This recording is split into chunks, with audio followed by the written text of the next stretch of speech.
અખંડ આદિવાસી charitable trust દ્વારા રક્ષાબંધન પર્વ નિમિત્તે સ્લમ વિસ્તારોમાં રાખડી, કપડાં સહિતની કીટનું વિતરણ કરવામાં આવ્યું હતું। ભરૂચ જિલ્લામાં આદિવાસી વિસ્તારોમાં સેવાકીય પ્રવૃત્તિ સાથે સંકળાયેલ અખંડ આદિવાસી ચેરિટેબલ ટ્રસ્ટ ભરૂચ શહેરના સ્લમ વિસ્તારોમાં આજરોજ રાખડી, કપડાં સહિતની કીટનું વિતરણ કરવામાં આવ્યું હતું, જેમાં સતીશ વસાવા અને સંજય વસાવા સહિતના સભ્યો દાતાઓની મદદ વડે રાખડી, કપડાં સહિતની કીટનું વિતરણ કરી સેવા યજ્ઞ કર્યો હતો। આજરોજ અખંડ આદિવાસી યુવા ચેરિટેબલ ટ્રસ્ટ દ્વારા રક્ષાબંધનના તહેવાર નિમિત્તે ભરૂચની સેવા વસ્તીમાં ગરીબ બાળકોને વિનામૂલ્યે રાખડી, ચંપલ અને કપડાં જેવી અનેક ચીજી વસ્તુઓ અમે અખંડ આદિવાસી યુવા ચેરિટેબલના ટ્રસ્ટીઓ દ્વારા વિતરણ કરી છે, જેથી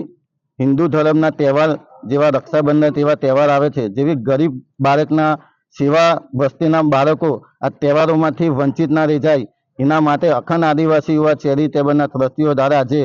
ભરૂચની સેવા વસ્તીમાં વિનામૂલ્યે વિતરણ કર્યું છે અને આ વિતરણના ભાગરૂપે તમામ દાતાઓએ જે દાન આપ્યું છે અને અમને સેવા કરવાનો મોકો આપ્યો છે તમારા દાનથી, જેથી હું સર્વ અખંડ આદિવાસી યુવા ચેરિટેબલના પ્રમુખ અને ટ્રસ્ટીઓ તરફથી આભાર માનું છું। જય જોહાર, જય શ્રી રામ, જય આદિવાસી।